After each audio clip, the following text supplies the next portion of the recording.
fois où j'ai commencé à travailler sur ce livre, j'étais à l'impression de Portugal, en Italie, un moment qui durait 2-3 jours, comme ça, avec beaucoup de temps vide, parce que pendant que le rotatif tourne, on attend beaucoup.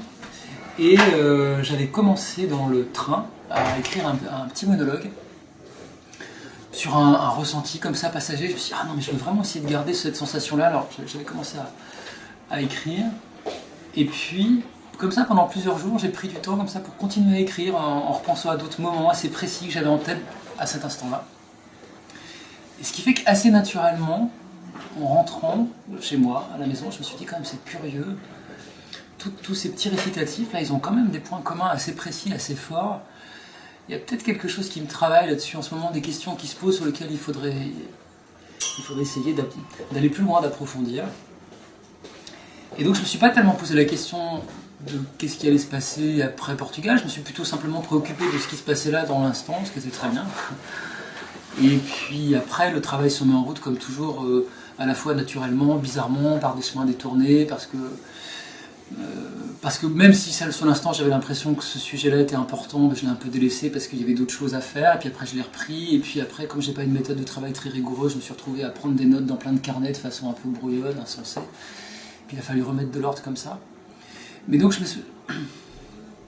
quand je me suis vraiment mis après au travail sur ce livre, je ne pensais plus tellement à Portugal. Je n'y pensais pas. Après, on est toujours nourri de tout ce qu'on voit, de tout ce qu'on lit, etc. Alors de son propre travail aussi. C'est-à-dire que chaque livre permet d'en faire un nouveau, d'essayer d'aller un petit peu plus loin, d'approfondir, d'observer aussi, enfin d'essayer de comprendre ce qu'on a peut-être mal élucidé, ce qu'on a peut-être un peu raté, enfin voilà, et d'essayer de se remettre au travail, quoi.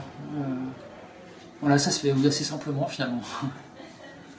Depuis quelques livres, et puis avec Portugal, peut-être plus franchement, je sais pas, j'ai à cœur avec l'âge aussi peut-être, d'essayer vraiment de consacrer mon temps à ce qui me paraît vraiment important, de ne pas m'égarer, d'essayer de ne pas faire des choses en vain. Et du coup, l'intention du travail se dessine un peu plus clairement de cette façon-là. Après, l'intime, c'est vaste, c'est-à-dire que en même temps, ça permet de parler de l'engagement, de la foi, enfin, c'est des sujets du collectif aussi, mais c'est vrai peut-être du point de vue à hauteur d'homme plutôt, effectivement. Et puis c'est lié à mon parcours, enfin, je suis pas, j'ai pas fait des études de sociologie, enfin, j'ai une approche très empirique des choses et de ma place, de mon point de vue, de ce qui m'amène effectivement à voir plutôt les choses du côté des personnages plutôt qu'au-dessus d'eux. Je suis plutôt souvent effectivement à leur côté. Ça c'est une façon instinctive en fait d'aborder les choses. Et puis parce que j'ai pas les moyens de faire autrement. Je peux pas m'appuyer sur... j'ai pas de connaissances universitaires profondes, enfin je suis obligé de faire confiance à mon instinct, mes sensations, ma perception du monde, pour essayer d'en dire quelque chose, faute d'avoir d'autres outils. Je le regrette, hein, parfois j'aimerais bien avoir... Enfin, j'essaye quand même d'apprendre des choses, d'être curieux, de tout ça, mais je sais que j'ai des limites quand même pour ça. Je ne suis pas un intellectuel, je ne suis pas capable de penser le monde, vraiment. Je suis capable d'essayer de le sentir, et de le comprendre, et d'en dire quelque chose, mais de le penser véritablement, j'en ai pas les moyens. Les équinoxes, c'est deux moments d'équilibre comme ça, où la durée du jour et de la nuit sont égaux, et que ça me paraissait être la couleur la plus juste par rapport à celle du livre, c'est-à-dire que les solstices, qui sont ces moments d'extrême luminosité, où là le jour dure de façon très intense, très longue, etc., et à l'inverse les solstices d'hiver, où là c'est la nuit qui est très profonde, longue, etc., sont des moments que traversent les personnages, mais qui ne me paraissaient pas être la couleur générale. En fait, l'envie dans le livre, en tout cas, c'était plutôt de rendre compte dans la manière dont, assez souvent, en tout cas dans le meilleur des cas, nos vies sont faites d'un équilibre comme ça, d'ombre et de lumière, et qu'il faut s'en accommoder. Enfin, Virginia Woolf, c'est important pour moi, les vagues en particulier, d'abord comme lecteur, parce que c'est une expérience de lecteur qui m'a profondément marqué, par la complexité, la richesse, des moments de désarroi aussi à la lecture, notamment au début, enfin les premiers par exemple préambules de chaque partie comme ça, qui sont extrêmement lyriques, et qui étaient comme une nouvelle langue pour moi, qu'il fallait amadouer, et pour arriver à l'accepter, à la laisser diffuser en soi, et une langue en même temps très imagée. Et parce qu'à la fin de ce livre, j'étais vraiment à la fois très ému et très très impressionné en fait par le dispositif. C'est pas un joli mot, mais vraiment c'est ça, cette recherche de forme pour rendre compte de quelque chose qui est de l'ordre de l'indicible quand même. Alors d'abord, c'est un livre important pour moi, et comme je voulais que la littérature quand même soit un des vecteurs qui relie les personnages, parce que je pense que c'est ce qui participe de faire de nous des êtres humains, la littérature, enfin pas uniquement, mais ça participe de ça. Je me suis dit, autant parler de livres qui sont importants pour moi, parce que je sais très bien qu'ils sont importants aussi pour d'autres, c'est ce qui fait la force des livres. Je ne suis pas le seul lecteur à aimer Virginia Woolf et à avoir été profondément marqué par la lecture de ses livres. Et donc ça me plaisait à titre personnel, et aussi parce que c'était important même dans la structure du récit, pour illustrer concrètement la place que peut prendre, disons, la recherche de beauté dans la petite mécanique étrange qui permet que les êtres humains soient en relation. Et puis après, il y avait aussi des choses parfois très formelles, de l'ordre de la construction d'une histoire, des transitions. Il se trouve, des choses bêtes, mais une partie des personnages vivent dans l'ouest de la France, en Bretagne, la question de l'océan est importante pour eux. Et par des petits jeux comme ça, de narration, d'images, ça me permettait aussi de passer d'un personnage à l'autre, et que leur lien soit même au-delà de la littérature, aussi même leur rapport au territoire, aux éléments, des choses comme ça. Je savais que ce que je voulais évoquer était assez difficile à appréhender, à saisir, à rendre perceptible. Et de toute façon, de manière générale, quand on a une histoire, se pose toujours la question de la forme. C'est pas le tout d'avoir une idée, un sentiment à partager ou une histoire à raconter. Encore faut-il trouver le moyen de la raconter et de la rendre vraiment partageable dans toute l'intensité qu'on souhaite lui donner. Donc cette question-là, elle se pose tout le temps pour tous les livres, mais alors là, en particulier, je voulais essayer d'être vraiment à l'intérieur de mes personnages le plus possible, être dans la plus grande subjectivité possible. Et il se trouve que la bande dessinée, qui est quand même mon moyen d'expression naturel, celui que j'ai le plus pratiqué quand même, le dessin, c'est représenter le monde. Donc c'est quand même souvent être à l'extérieur du monde. On peut aborder le dessin évidemment différemment, l'abstraction permet d'aller ailleurs, d'aborder les choses, mais l'abstraction dans le dessin, d'abord je ne suis pas sûr d'être bien armé pour aller dans cette direction-là. Je l'utilise parfois, j'essaie de le faire, mais c'est surtout que quand on fait une proposition abstraite, on prend le risque d'avoir une compréhension abstraite, on a un retour abstrait. C'est-à-dire on contrôle beaucoup moins. C'est pas contrôler, c'est-à-dire que on prend le risque de ne pas amener le lecteur très précisément où on veut qu'il aille. Et je me suis quand même dit, de toute évidence, pour parler de l'intériorité, les mots, c'est ce qui convenait le mieux. Ça fait disparaître les corps, ça fait disparaître les visages, ça fait disparaître les apparences, et on peut se concentrer sur ce qui doit être dit, essayer d'être le plus juste possible. Donc, je me suis dit, j'ai pas d'autre solution. Il faut écrire, et il faut partager cette écriture-là. Après, évidemment, il y avait la difficulté, de passer d'un médium à l'autre, de trouver des moyens formels. En fait, comment je passe de la bande dessinée à des moments littéraires, en faisant en sorte que le lecteur ne soit pas trop perdu, pas trop dérouté, qu'il ne perde pas le fil du récit, et qu'il accepte ensuite de retourner vers la bande dessinée pour de nouveau retrouver. Là, c'est des tentatives, c'est vrai que c'est un peu expérimental, mais expérimental sans être complexe forcément. Le dispositif pour moi était complexe à mettre en œuvre, parce que le livre est un peu complexe, la structure était complexe à faire, mais après l'expérience de lecture, je ne suis pas certain qu'elle le soit véritablement. Ce qui fait aussi d'ailleurs que c'est pour ça que j'ai décidé d'avoir une structure assez solide, avec une construction qui se répète de saison en saison, en me disant que peut-être que la première saison ce serait très déroutant, la deuxième saison un peu moins déroutant, et qu'à la troisième saison, le lecteur commencerait à être en familiarité avec les personnages, les propositions, les différentes formes. Et que c'était comme un rendez-vous, pour trouver un moyen de rassurer aussi le lecteur et d'essayer de favoriser l'accès à ce que j'étais en train d'essayer de lui dire. tous ces moments intérieurs, ces voix-là, sont, comme vous l'avez décrit, des instantanés de sensations, de ces petits moments extrêmement fugaces qui, la plupart du temps, nous échappent, enfin, sont même à peine conscients en nous.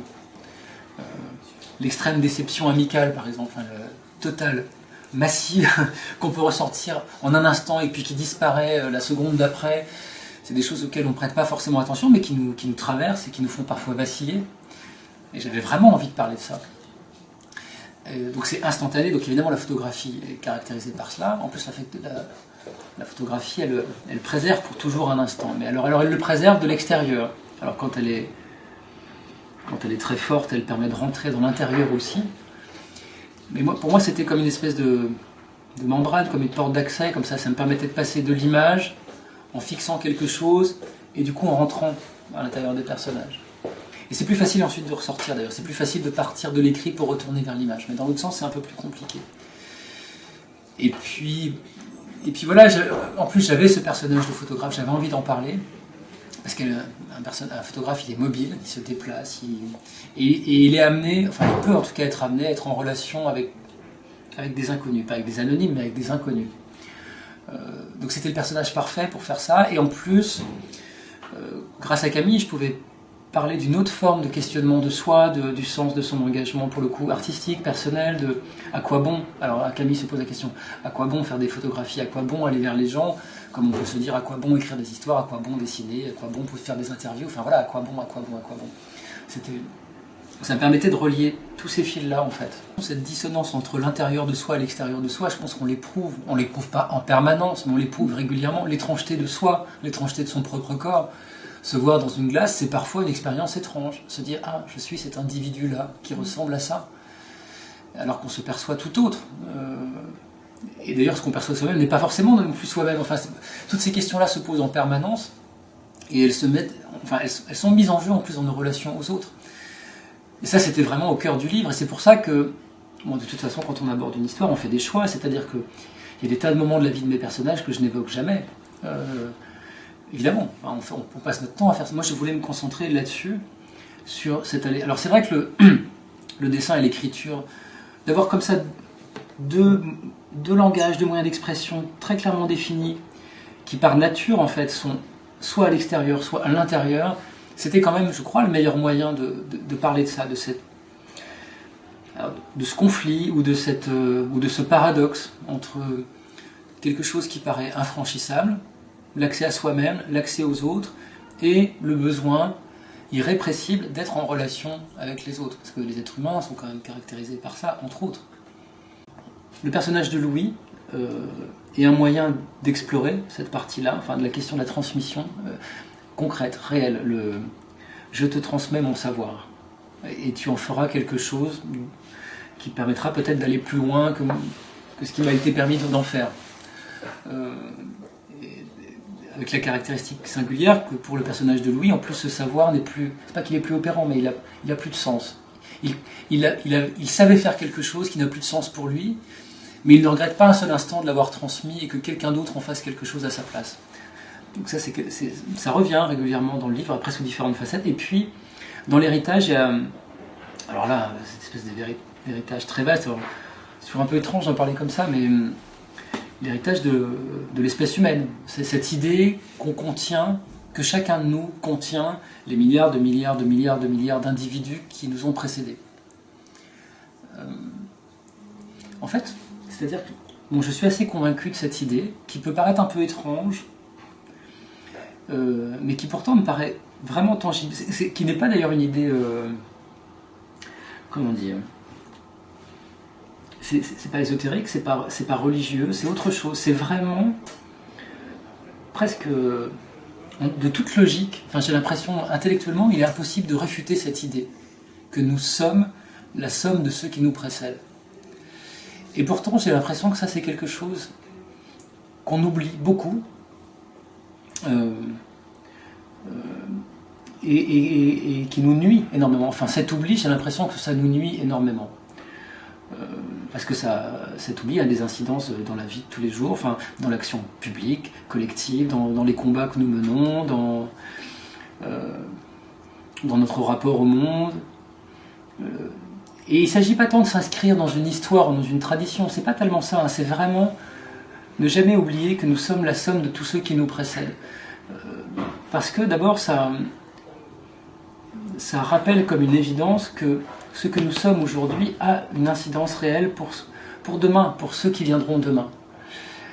Il se trouve que, on est quand même plutôt dans une période, en tout cas ici, en France, maintenant, pour le vaste monde, je ne sais pas, mais dans un moment où cette idée qu'on puisse intervenir sur le réel, sur le monde, est quand même assez battue en brèche. On entend beaucoup, moi j'entends beaucoup, que le monde est comme ça. Il est tel qu'il est, presque par nature. Et qu'il faut s'en accommoder.